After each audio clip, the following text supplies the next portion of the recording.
Bueno, pues muy buenas tardes a todas y a todos. Déjenme abrir este asuntito, porque si no... Bueno, el día de hoy vamos a tener una conferencia. Durante la semana hemos tenido con nosotros a la doctora Carrie O'Grady. Ha estado trabajando particularmente con alumnos de la maestría en desarrollo humano del Departamento de Psicología. Le invitamos también a que compartiera este trabajo pues en una conferencia abierta, cuyo título están viendo ya en la pantalla, Resilience Processes in Organizational Community Trauma. Les voy a presentar a la doctora O'Grady. Es profesora asociada de Psicología y Counseling Pastoral en la Universidad Loyola en Maryland. Es directora del Centro Loyola para Estudios de Trauma y Liderazgo en Resiliencia. Fungió como directora de Asuntos Multiculturales y de la Diversidad durante 5 años. Imparte el seminario de temas sobre diversidad a estudiantes de maestría y doctorado. Ella ha enseñado en educación continua en cuestiones de diversidad cultural en Maryland, incluyendo la Asociación Psicológica de Maryland. Ha escrito varios artículos, capítulos de libro y libros, y se ha presentado en conferencias profesionales sobre el tema de diversidad.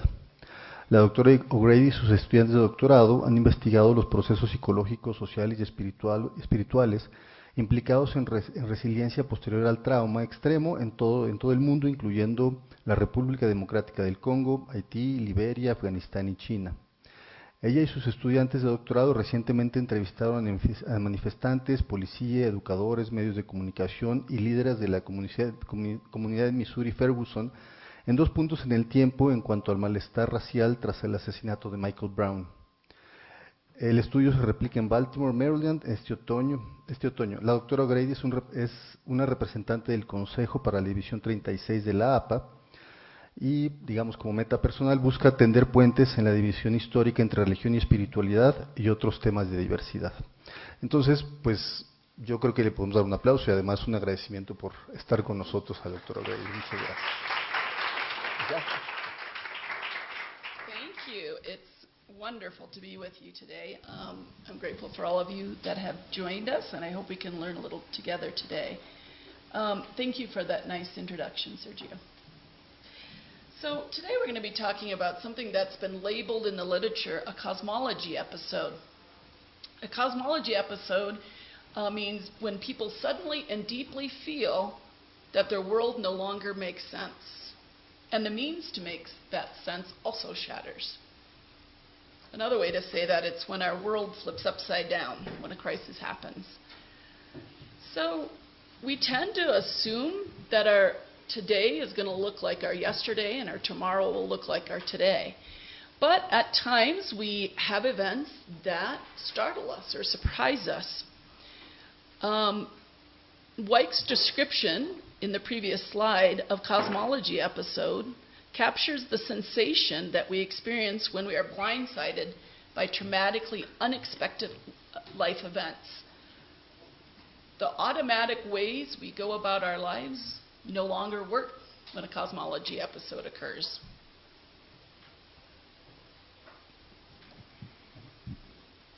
So when we have a traumatic event, it requires more of us than simply making plans for the future, because a cosmology episode involves our sense-making or our meaning-making. And when that is overturned, we have to really dig deep to understand how we're going to re-engage ourselves in our world as it now exists. To really grasp and effectively respond to a cosmology episode, we must understand what existed before the event, what sense and ways of beings were lost, how people navigate the downward spiral, and what they leverage that allows them to make sense of their world again. So that's the kind of research that we have done at our center with our students. We've looked at various populations around the world. Sergio mentioned a few of those, and tried to understand how they navigate that downward spiral and what they leverage to allow them to make sense again. We tend to do this by looking at extreme events. An extreme event is something other than a day when you decided you wanted to have a picnic and you walked outside and it was raining, and so you had to change your plans. It also tends to be more than just the individual style losses that we're looking at, although those losses are felt at the individual level. So by studying extreme events, we've learned that we're able to elucidate or magnify the resilience processes that are involved for resilient people, teams, organizations, communities, and nations in a more prominent way. This slide just demonstrates some of the research methodology we use. We, at the center, use evidence-based practice to understand the processes involved in both trauma and resilience. I'm going to go through these charts quickly. These are some of the literature that we've used to understand resilience processes in addition to our own experiences with people who've undergone trauma, so in other words, our field work. So we have found that there are 5 processes involved in resilience for people who've undergone a cosmology episode. In other words, they have had a crisis that causes a collapse or loss of sense. There's the anticipating, or the stage before the triggering event, sense losing, improvising, sense remaking, and renewing.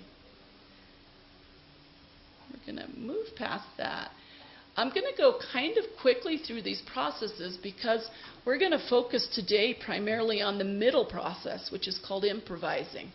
We want to talk about what it is that organizations and people and communities do after they've gone through the sense-losing process, kind of that downward spiral, and what helps them to pivot that spiral to an upward momentum. But let's start by understanding our terms a little bit. Anticipating means that we're expecting something to happen.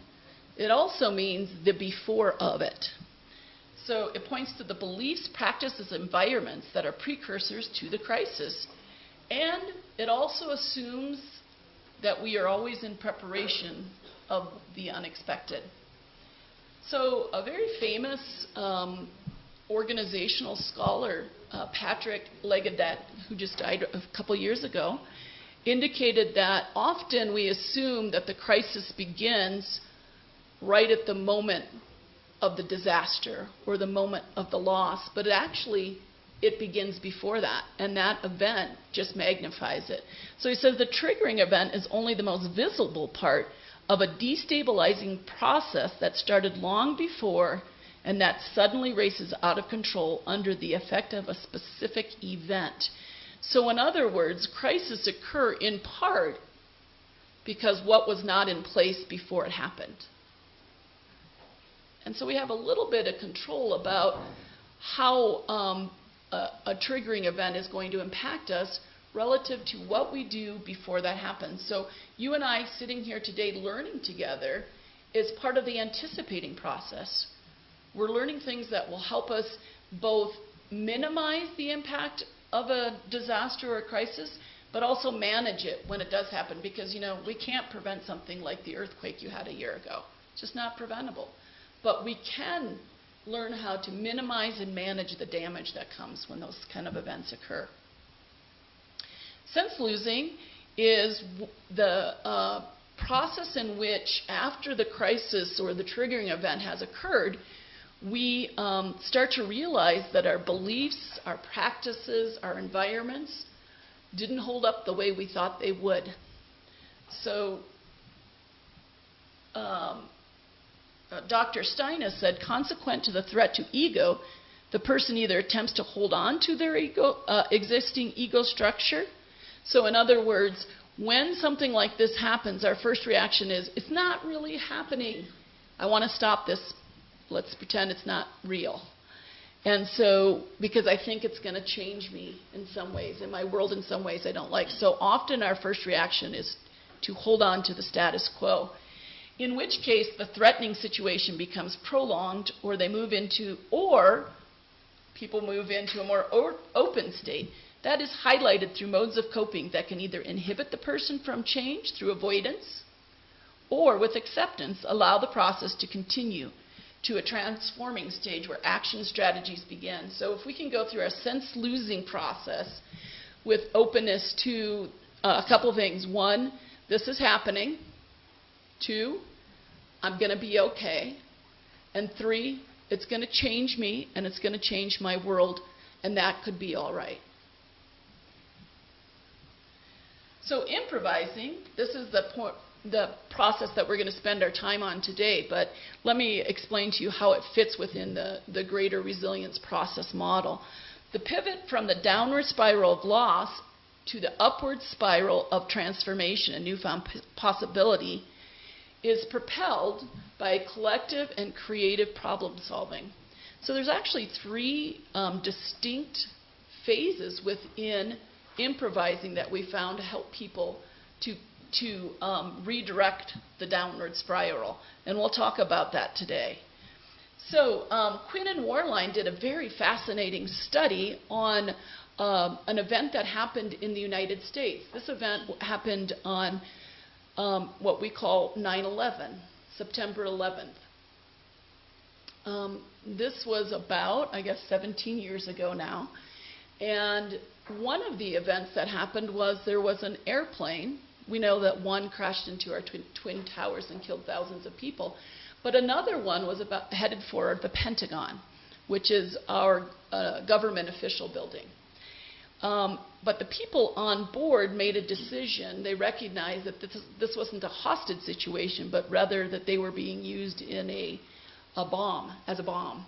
And so they made the decision to crash the plane into a field. So they all lost their lives, but they collectively came together to make that decision. So Quinn and Warline studied how it was that people who didn't know each other at all before, when you're sitting on an airplane full of people, these are not people that you knew before you got on the airplane.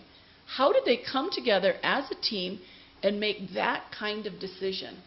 So in their studying of the transcript, there's actually phone transcripts that were salvaged that tell us what people were saying to each other, who they were calling, and how they interacted during that time. So they analyzed this data, and they found that people must create or recreate three distinct narratives to enable courageous collective action. One, the personal narratives that restore identities that have meaning outside of the current situation. Who am I? So after this has happened, who am I now? Narratives of duress that explain the situation. What just happened here? Now this narrative has to explain it in such a way that we have hope that we can make something new out of our lives. And then three, a narrative of collection action that creates a collective identity and a collective plot. What do people like us do in a situation like this? So at this point in the airplane, the person who assumed somewhat of a leadership role made a very important transition in their downward spiral of confusion and chaos when he said, what are we going to do? So using terms like we and us indicates we're all in this together. And that brings comfort, and it brings opportunities, and it brings multiple perspectives in creating a narrative for moving forward. These narratives mobilize resources, provide answers to these three questions that emerge under duress, guide subsequent actions, and can become resources themselves when creating subsequent narratives. The fourth process is called sense remaking, and it's just as it sounds. It's when we're going to make new sense of our world. We're creating the new narrative. A cosmology episode, by definition, requires us to create a new language, a new process, and new practices for moving forward. Edward Pauley, who's over at Postnatal Graduate School, who experienced the shooting of one of his faculty members, just learned this from his research. The undoing caused by crisis is tempered. In other words, it's made less chaotic with calls of collective action to maintain order as people act together to reproduce necessary structures and routines. So some of what we do after improvising is do what we did before. But our world isn't quite the same, so we have to make some adjustments. As they share and legitimize meaning of everyday experiences and interactions, people reproduce their social structure. Action and interactions being both a reflection and revision of the social order. In this way, teams, organizations, communities, and nations are remade as social structures resume through the actions and interactions of individual agents. And then finally, the renewing, the fifth process. This represents the point in which we start to experience our new normal, and it feels normal again. And it becomes actually our new anticipating stage.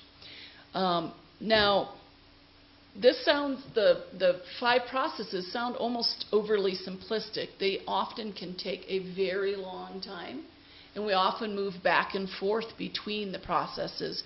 So I don't want to give the simplistic image that it just occurs 1, 2, 3, 4, 5, but rather that it's more circular in nature.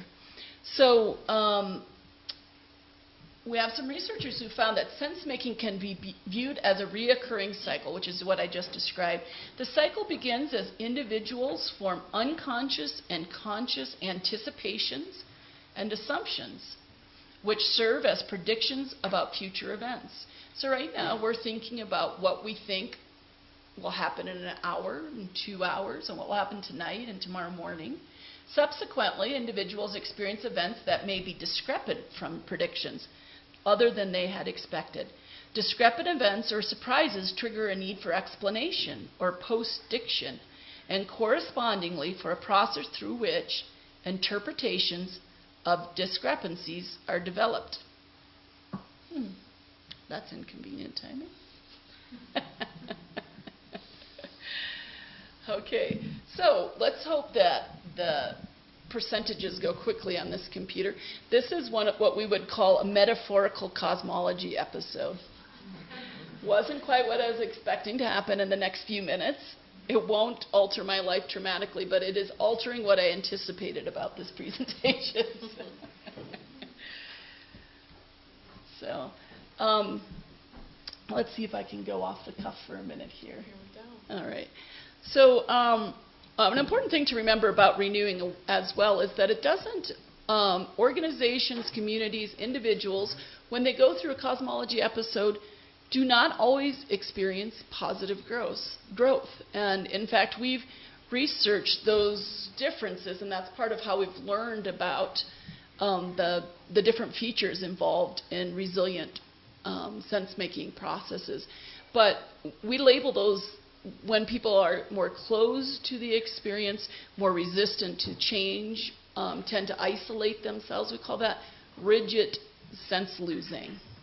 So rather than being open, being courageous. Actually, at the 2013 visit, he said he had struggled for a nation's team consisted of several Brazilians. So they saw him trapped in there. They could see that he was still breathing. He was still alive. They had a lot of hope at that point that if they could get him out and get him to help, he would survive. So they tried the best they could, but they didn't have the right tools to completely free him from the bus. The Brazilian woman who was on the bus was already dead. She died instantly when the building fell on the bus. And they were elated to see the United Nations arrive with equipment to take, maybe it wasn't just this event alone, but somehow this event reminds me of what represents for me what is really, really wrong.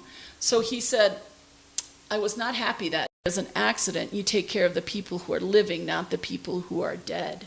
It's just not done. And during our interview, he said that normally you take care of the living and not the dead, probably 3 or 4 times. He said it just kept, plaguing him for weeks and weeks, and the anger and the frustration. Even 3 years later, as he talked about it, you could still see that anger. Now that was called automatic rumination. So that's when we have sort of that tape that plays over and over in our head of the unpleasant, the unjust experience. But what he was then able to do was to move into a more reflective stage where he was able to say, okay, what happened here? I assumed that if I got in trouble, the international community would help me. I'm learning that maybe not. maybe Haitians aren't valued in the way I hoped that they were. So that's my brutal reality. So what can I do about that? We'll come back to him in a little bit. So a commitment to identity improvisation. Holding spaces enables rational thought and action by focusing on work, making sense with others what happened, and reflecting on personal experiences. So Tim Vogers or community members are more apt to join together, share, connect emotionally, and think about and consider others as well as take on new responsibilities, share critical information, and extend beyond their functional areas. A segue to the second and third mechanisms. So the third, let me give an example here very quickly of an improvisational identity shift. We also worked with women in DR Congo who were survivors of rape as a weapon of war. And one of these women that struck us was a woman who had been raped, who then decided, okay, I have learned quite a bit from this experience, wish it never happened, and don't like what I learned from it because I'm now homeless. I've lost my husband, I've lost my house, and I've lost the women, and asked them what they could do in life. We asked them, before you had these problems, what did you do? We did it in 3 times, past, present, and future. These women would tell us what they'd like us to do. It was in that moment that we created what they called the healing arts. Some women would say, I used to be a seamstress. Others would say they made breads and cakes, and others preferred to make baskets. When we provided the materials while the people were waiting for surgery, they became healed psychologically. When they returned, they left here with the capacity and the materials to make things. They started here in the hospital, and then they moved back, and that's how Wananami Sananami was born. Now, that means women standing up in Swahili. The last feature is improvisational social sense giving. So this is the collective action, how we talked about, remember, with Quinn and Warline when we come together. The development of a narrative of collective action requires that people acknowledge their common fate and help transform individuals into a singular, coherent, collective actor. Collective identity facilitates the development. We decided that, hey, if things were going to change and be better for the future, it's up to me. And so he says, after the 10th of January, there are many things that weren't there anymore. And the lessons that we've learned is if something's going to happen, we have to fight together. We learned that we needed to work together as a community to make things happen. In my experience, when you do work or effort for the community, God is always happy and will bless those efforts. So I have a picture of trees here because what he did was the schools were destroyed, so there were no longer need for tuition funds. So he collected the tuition funds, and they went as a sense of community and allowed them to move forward. Now I'm going to go ahead and let Brenna share her experiences from her work with art. So the work that I do is primarily creative placemaking. And this is the National Endowment for the Arts definition. Creative placemaking supports local efforts to enhance quality of life and opportunity for existing residents, increase creative activity, and create a distinct sense of place. So it supports local efforts. That's a really key factor here, is supporting what's already existing or happening in a place. Instead of entering a community or a place with your idea and your narrative of what a good life is, you go in and you support what already exists. Are still stuck, but moving forward in that sense-losing stage. Oh, and here's a couple key factors for being a good creative placemaker. So listen and seek understanding. This is something that I am constantly working to develop because I have my own identity and I have my own narrative of life, and it's really hard to put that away and listen and hear what someone else's truth is and what someone else is seeking to understand. Honor where the community has been, where it is, and where it wants to be. And a lot of the stories that Dr. O'Grady was talking about, you heard her talking about where were they? Where are they now? What have they done in the past? What are they doing now? And what do they want to do in the future? And each one of those coming together and having a meeting, just doing something. And then recognizing that resilience processes are ongoing. So that's something for me that I have struggled with, because I'll work with the community, we'll do this incredible project, but the process has started, the ball is rolling, people are doing. Okay, so the first community that I have worked with, and I'm actually the director of the Buena Vista Arts Council, is Buena Vista, Virginia. And Buena Vista is a really incredible town, and you guys are hearing me say Buena Vista. It's in Spanish, how should it be pronounced? Yes. So when I originally came here, I was like, no. Buena Vista? What? No. And so that was actually one of the first barriers I had to break past, is that I speak a little bit of Spanish. I know how this town should be pronounced, but it's not my town. And this held meaning to them for me to say Buena Vista. Oh, back in the 60s, it was this incredible place. There was this theater. People were doing art. Okay, well, what do you think of Buena Vista now? Well, people don't want to go out and do anything. I started hearing a lot of, it's just not what it used to be. Well, what do you like? What is good? Family. Family's really important to this community. The high school is really important. Education is something we really value. And then, well, what would you like Buena Vista to be? We'd like to see people gathering together again. We'd like to see the streets full. We'd like to see businesses coming back. And as an organization, we can't, get 20 businesses to come in, and we can't force everybody to come, come be on the streets again. But we could start the conversation and start asking people to do. So we started doing little things like painting and inviting the whole community to participate in that. Is this spinning right? Maybe.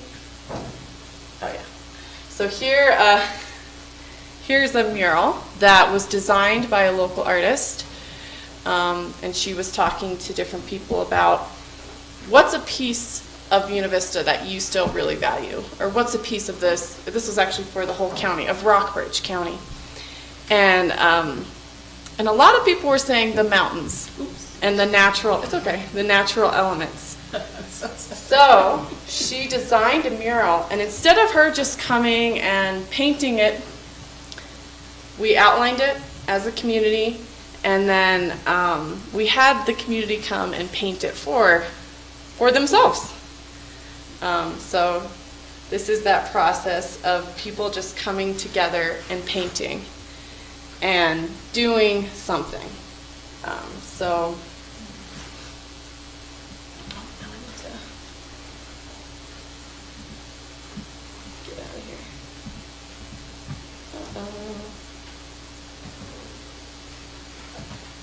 Oh, here we go. Okay. Perfect. Then we had someone come to us with a problem about their community gardens, and they asked, can you find us an artist to paint the flower boxes? And I was like, let's throw a party instead. Let's have the whole community do it.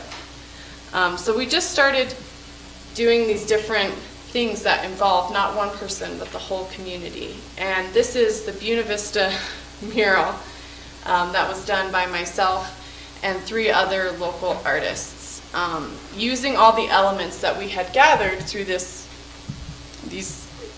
interviews, I guess you would call them, with the community. And we have the high school and church. Church is a really big part of Buena Vista, and those natural elements. And just having something symbolically representing the identity is kind of getting the ball rolling. Is this going to bring more businesses right away? No. but people are out doing something. People are here to see the mural, here to see this piece of art. So the second community I worked with was Park Heights in Baltimore, Maryland. And Park Heights has a similar story. It used to be a really bumpin' community. It had the Pimlico racetrack, and it was had one of the main roads that the streetcars would drive through, and it was just filled with people. And it had a good Jewish population, so it had a bit of diversity compared to some of the communities in Baltimore. And then due to political, racial, and economical factors, the white population had a mass exodus out of Park Heights. And with that came a decline of the economical growth in Park Heights. And today it is one of the highest crime communities in Baltimore, which already has a large crime rate. And a lot of these buildings have just kind of deteriorated, and people are just giving up. So I wouldn't say this is a trauma. There was no natural flood, there was no big traumatic thing that happened, but it was almost just this lifelong, ongoing trauma of living in poverty and living in this hopelessness. And how do you get out of that? Because it's not like you can rebuild a house after a flood and it's better, but it's just this being stuck, and this is who we used to be, and now we don't really know who we are. So this program called Art at Work, which I had the pleasure of directing one of their sites, hires 45 youth in Baltimore, 4 local artists, and 4 artist interns to create public works of art in the community. And this is really cool because we're not just coming in and putting up art, but I worked with 45 youth and talked to them about how to be creative placemakers. So for this project, I really just kind of sat back and watched the magic happen. So we taught these youth how to interview, what questions to ask the community, and they were incredible. They went out and they would come back, like, I talked to this gentleman and here's the things he likes about his community, here's the things he doesn't like, and I was just thinking, why don't we create a piece of art where everyone's together in the street? And then we had this swimming pool, and they talked about youth and children, so they incorporated that. Like, these things were designed by artists and youth in the community here, and they're magnificent. And so you have the community members creating, and these are actually panels put up in windows and doors in those vacant houses. So you have the community, like, this was fully run by community members in Baltimore, and now my hope is that these youth, once they are no longer in the program, will start their own programs, will start their own ideas, and begin to think, what can I do? How can I make this place what I see it to be? So a lot of the work that I've been doing is really focused on coming into a community and just asking somebody to do something. And I have found more often than not that my idea is blown out of the water by the ideas of the people in the communities that I'm going into, because they really know this place and they know the natural resources they have, and a big resource is the people there and what they are able to do and give. And I think that's been true in all the communities that you've worked in, and I often go and be like, oh man, I'm going to have to do so much, and then I just had to hear. I just had to listen and go, what can I do? How can I help you with your idea? Very good. Thank you, Brenna. I love this idea of listening and enabling people to do. Just begin to move, and when we move, our world stirs in such a way that opportunities become more obvious. And in fact, the plane changes in some ways. So what Brenna was describing is a concept that is called, in the literature, is called small wins. And this is the idea that little things can have long impacts, you know, the butterfly effect. One small thing starts something else going. And this is a picture here that I think is quite fascinating. You may have heard, I know I talked to some of our students the other day about this, and some of them had heard of this idea of Black Lives Matter. It's a movement in the United States. So this is a study we conducted on Ferguson, Missouri, which is what spawned that movement. It's taken many different turns, but originally it was called the Lost Voices, and its intention was to give voice to people of color.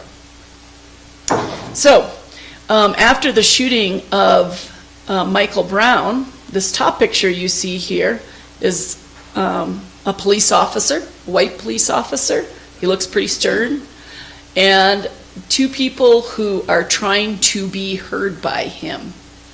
He doesn't look like he's listening. This picture on the top was actually in the newspapers. It's kind of a famous picture in the United States, and it's demonstrating this conflict, the police against the black people.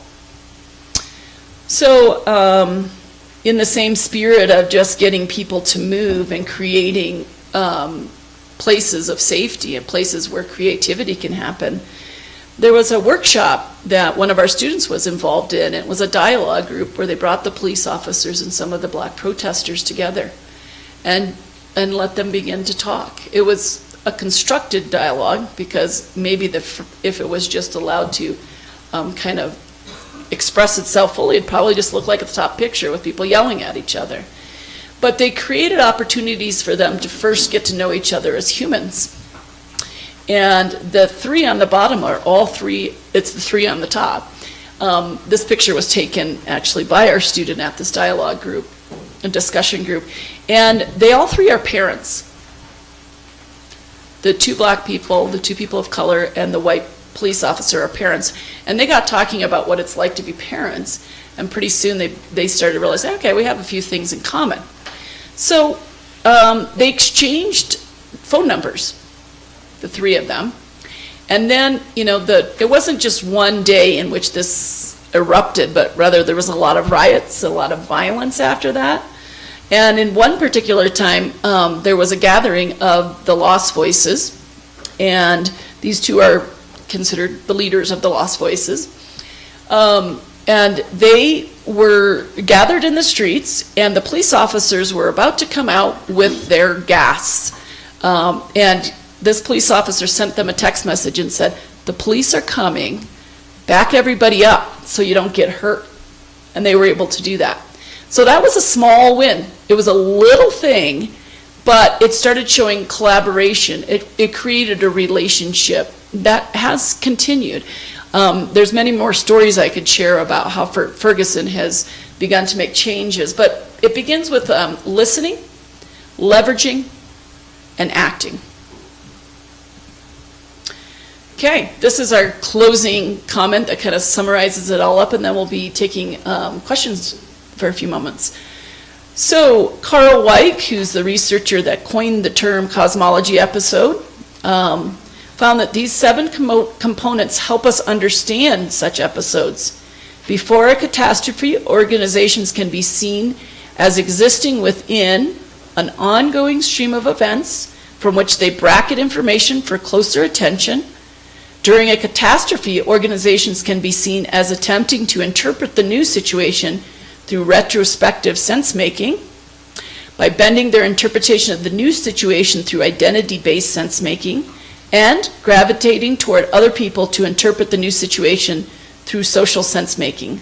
After a catastrophe, organizations can be seen as building plausible stories and narrative systems to describe a new reality, and using these stories and narrative systems to enact a sensible environment. I shouldn't have added that last sentence there. That's lifted from an article we wrote. So anyway, it can often become overwhelming to think about how to help people going through sense-making episodes, but the most important thing is to first care and then second do something. And so now I think we'll take a few questions. We have some time for that. For those of you who have questions you'd like to ask either Brenna or I.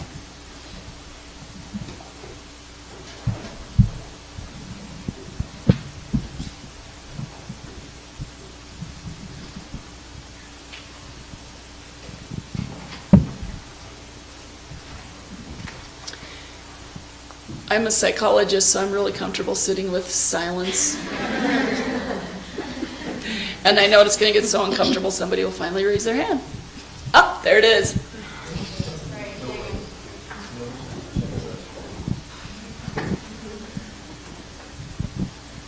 Do I stand up or? Whatever's comfortable for you. Okay, I'm going to sit down because I'm nervous. Okay, yeah, if you can put your microphone up close to your mouth, that'd be great. When we were talking about school shootings again, Yes. I'm sorry, this is just a theme that I really find interesting, and it's something that I think we have been talking about so much in schools. Yes. And especially we as psychologists as well, but, well, as future psychologists. Yeah. But then, how could we as Mexicans, that we have also seen some sort of resistance to some very important social changes, how can we as a community sort of build this trust so that all these social movements can sort of find their voice? I mean, we've seen women in Mexico are victims to countless affairs. Also men. I'm not saying it's not a guy-girl thing, but I think it's more evident. So how can we as a community sort of build up between us to prevent this from happening? So great question. That's one of those big questions, isn't it? So you asked, how can our voices be heard? And my first reaction is, grow your ears.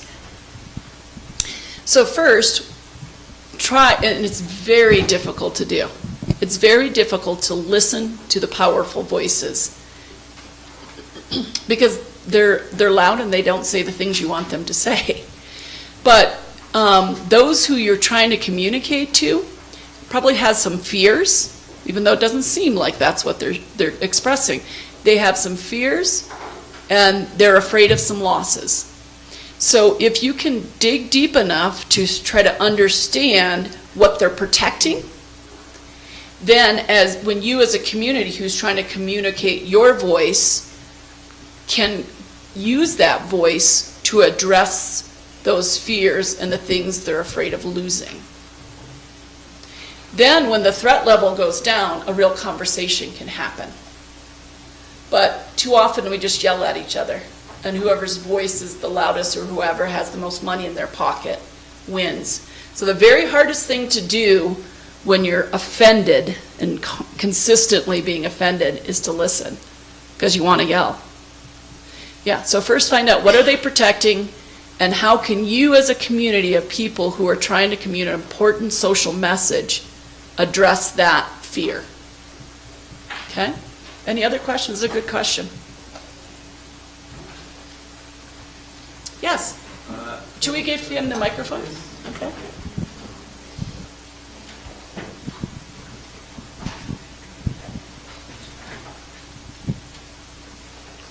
What would be like possible consequences, positive or negative, of being non-resilient? And are there scales that evaluate that the level of resilience a person can have after these kind of events? Sure. Good questions. So we have a statistician in the audience, it sounds like, a person who's a good researcher.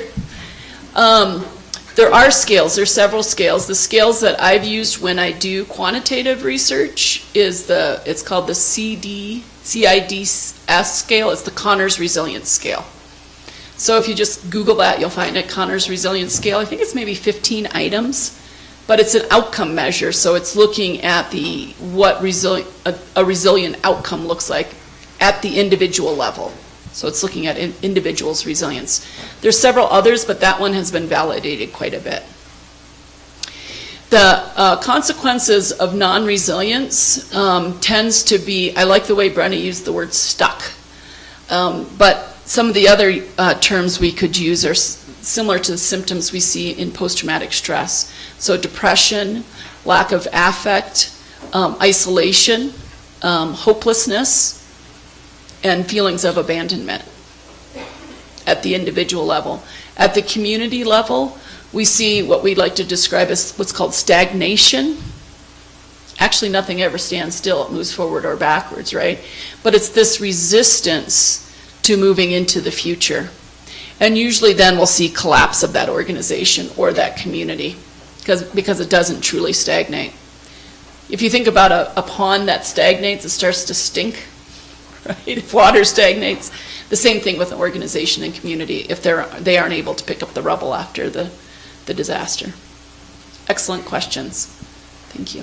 And one Yeah, more, if follow up, possible. yeah. How can a person, or for example, how can I identify that I'm being non-resilient to a serious event that occurs to me? That works for a time, but eventually that denial will surface itself. You will hear what really happened. And if you keep trying to move into denial, you usually move into some form of self-destructive behavior.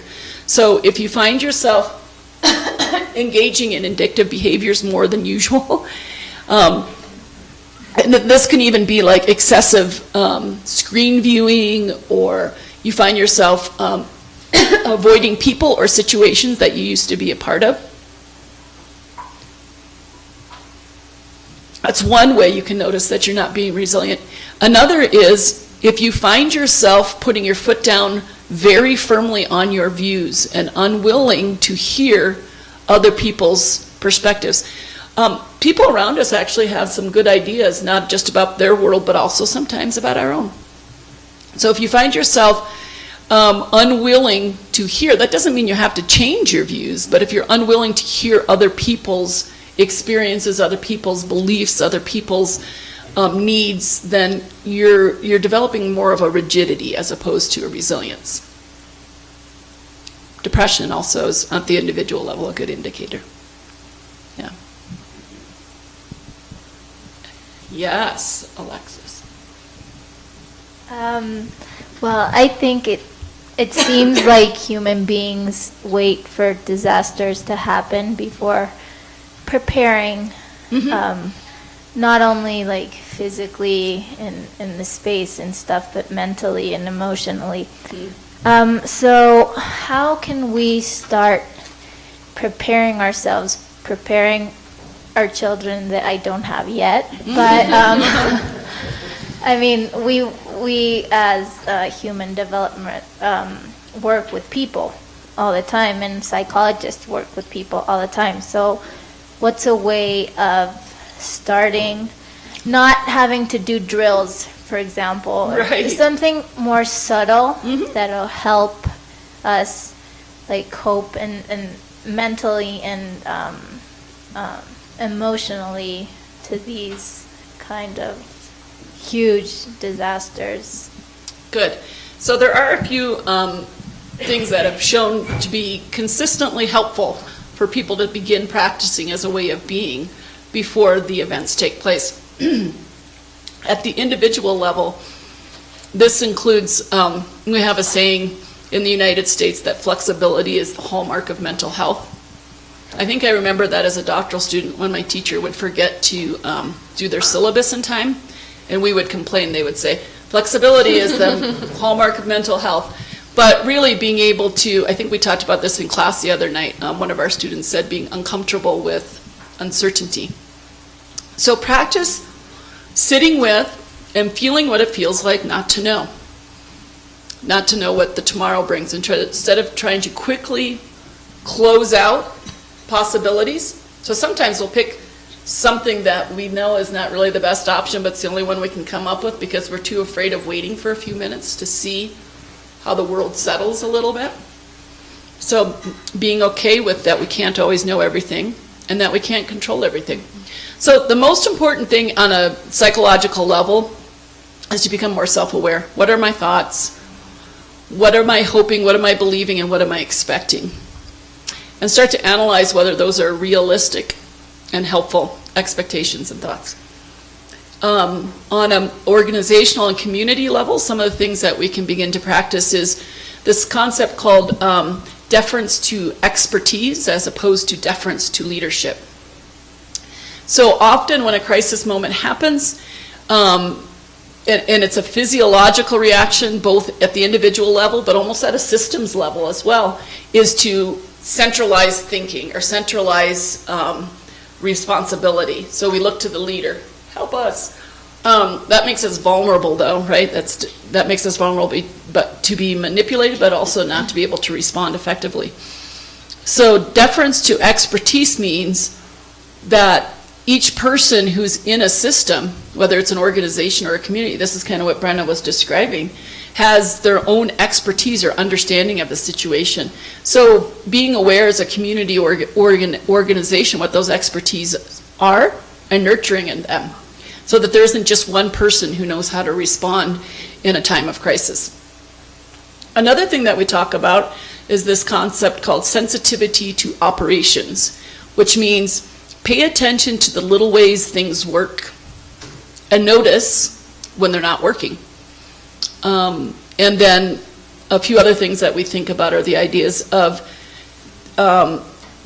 being a whistleblower, so preoccupation with failure, not being afraid to say, I'm noticing something isn't the way it ordinarily is. So because we're social beings, we look to each other for cues. And there's a lot of really interesting studies of people who will ignore very obvious crisis situations because they look to their neighbor and they're not responding. So I guess this is normal, even though it doesn't seem normal to me. So developing the courage to speak to something that doesn't seem quite right, whether that's in your organization, your community, or your families. Those are just a few things. For others, I would recommend you read Orton and O'Grady. Any other questions? Yes, let's get the back here.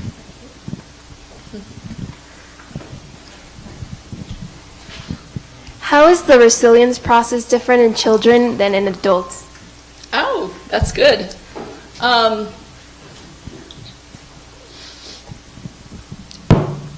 Overall, the processes aren't different, but the emotions and the expression of it is a little bit different. So I was recently asked to write for, it was actually the Baltimore Sun, which is the newspaper that's in the city that Brenna was talking about, Baltimore, Maryland, which is a very large city that has a complex history. It's one of our most violent cities in Maryland. But I was asked to respond to just that, really. We were having some, I think it was probably, it's sad to say I can't remember what tragedy it was at the time. But I know we had a shooting in the mall and we were having quite a few school shootings. And so the question was, how do parents help their children be resilient when they're seeing this? So children are a little bit different than adults in some ways in that they're not always able to determine what's real and what is not real. Their emotions can feel things that their brain cannot explain. So one tip was as simple as don't let them watch the TV, because we found from our experience with our 9/11 in the United States that the TV news for weeks kept showing these buildings falling. Well, children thought that it was happening over and over and over again. So they felt very threatened, like this is happening. But another thing, for children, they mostly need to know that there's something in their world that is stable. So they tend to need a little bit more affection during that time, and they need their routines to stay in place. So we had a family in Haiti the first time I went, and they told me that their 2-year-old was not able to sleep at night. And they said, what should we do? And he will not let me put him down. He wants me to hold him all the time. And this was 6 months after the earthquake. But, they kept having these little mini quakes, which made him feel like it's going to happen again. And I said, what did you used to do before the earthquake for your bedtime routine? And they said, well, we used to say a prayer, sing a song, and read a book. And I said, have you been doing that here in the tent? And they said, oh, no, I haven't. So I said, let's do it again. Try that. And when I came back 3 years later, I was able to talk to that family, and they said it only took a couple weeks of that, and their child was able to sleep through the night again. So they wanted to know, okay, even though a lot has changed in my world, some things that are important to me have not. In particular, my family's still here for me. So children go through it, but they aren't able to understand what they're going through. So they really need adults to normalize, provide support, and to explain things in a way that they're cognitively mature enough to understand. That's an excellent question. Yeah.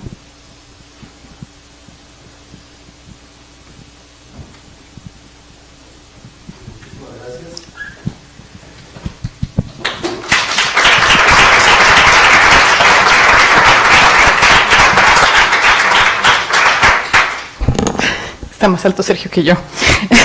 Entonces, bueno, pues como parte de las actividades que ha organizado el posgrado en Desarrollo Humano, pues le damos las gracias a nuestras dos expositoras y les agradecemos mucho que hayan venido a compartir toda su experiencia con nosotros. Thank you very much for sharing your expertise with us. Thank you. Pues y aquí le damos un reconocimiento por su participación. Pues muchísimas gracias también por ustedes atender esta conferencia y pues continuamos con otras actividades en el posgrado. Muchísimas gracias a todos.